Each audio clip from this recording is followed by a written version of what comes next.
Josh McCann here for database project, the accommodation database system to replicate booking.com. You can see at the start booking.com allows you to search by region, dates, people. So let's just replicate that in the database system. I'm saying the user inputs the 31st of May to the 13th of June in Bulgaria.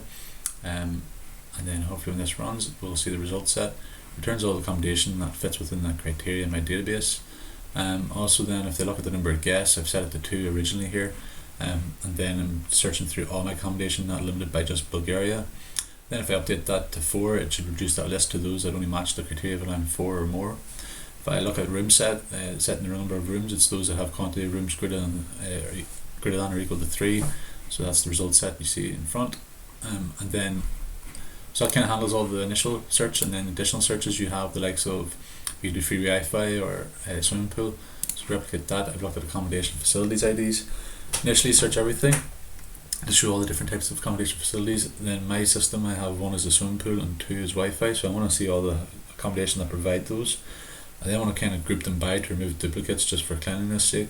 And then I want to count them, those that have more than 1, those that have 2 effectively, to show that it has Wi-Fi and swimming pool. So it actually returns correctly that there's 3 accommodations that provide both facilities. And then that's search. Next then is creating a new customer and simulating the login process, similar to this stage of the process to get a Genius discount.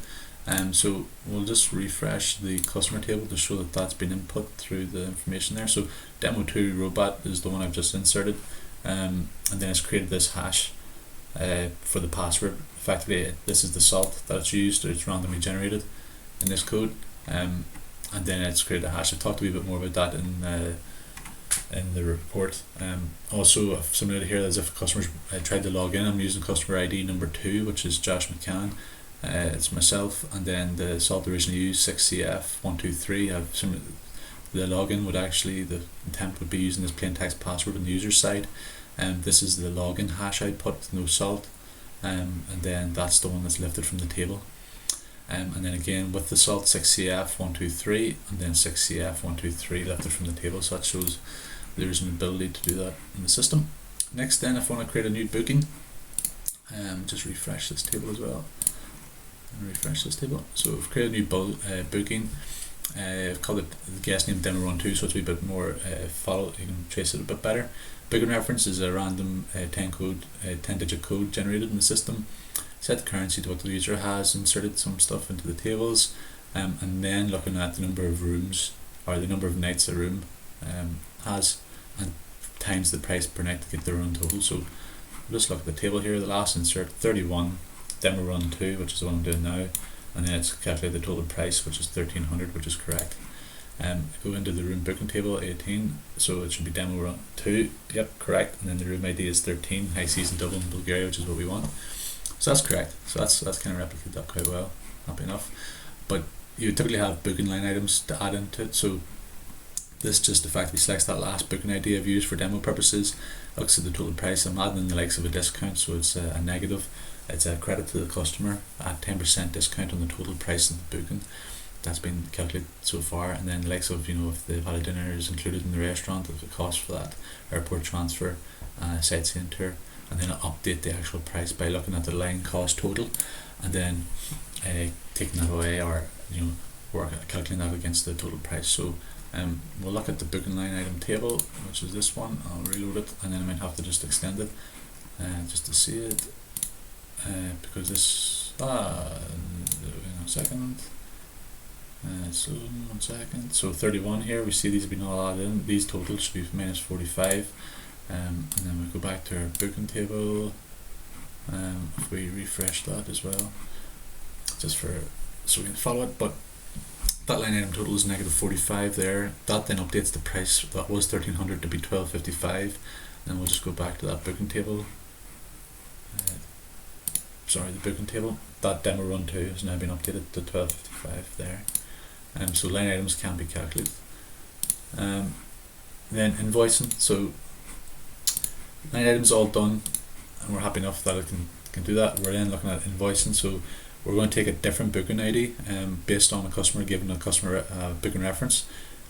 We then go through that, and we want to try and lift the line item total and then compare it to what was given. So it's a similar booking. system. So booking ID 15, these are the line items related to booking ID 15. They're same as the ones we've just done, so negative 45 should be the total. The room total was 1300 because it's based on the same setup. So negative 45, that should then be 1255 total. Yeah. Now that's lifted from the booking table to show that the calculator is the same as the lifted from the booking table, so it can be trusted. Currency though, so the property will input. So whenever we go to here, the property inputs the costs in their local currency, but we want to show it to the customer in their local currency. So the currency, the price I'm assuming here for Bulgaria is euro. May not be correct, but showcase this. Currency of the user's GBP. In my currency table, I'm effectively showing that I want to go from 3 to 1. So 3 to 1. I set in an exchange rate of 0.87 based on what I looked on online at the time, and then I use that to calculate then the price in GBP to show to the user, and so we can handle currency exchange. Availability model then, so kind of the basis is whenever we're looking online we can see this number of rooms actually left for that room type. In booking.com, effectively we can achieve this by showing a search. We can do a search of room quantity based on the room ID that the user selected. So in this case we're selecting room ID 13, search through our database to see how many quantity of rooms of room ID 13 there is. In this case there's 5. Now that then needs to be partnered up with our booking table searching by room ID to show all the booking entries for that ID, room ID, and then there would need to be some external developer work to match those to see overlaps and overlay. But to kind of get that started in the database system, it would be kind of counting per day how much that room's occupied. So taking a standard booking from the database, so if it was starting on the 5th or the 31st of the 5th, we know it's 13 nights, we can then calculate the actual end date, and then based on that we can actually search, we can try to find the start of an overlap by using the start date, the booking start date, and searching it between the user start date and end date, and then doing the same for the final date, the booked end date, if it's between those two dates. So effectively it's trying to say, does this booking start between what the user's entered, or does this booking end between what the user's entered? And then that allows us to identify that that's maybe a case to take into consideration, because using just the booking table based on the room ID is fine in the smaller demonstration because there's not a lot of data input. But whenever this becomes bigger and more complex and in real production over a longer period of time, this table is going to return an awful lot of data if you just search by room ID. So you need to start searching by room ID and by if the booking start date or booking end date overlaps with what the user's input, to try and cut down what's going to be returned in the results set. And then there will need to be some consideration of counting per day how many bookings are made against that room based on the quantity it has.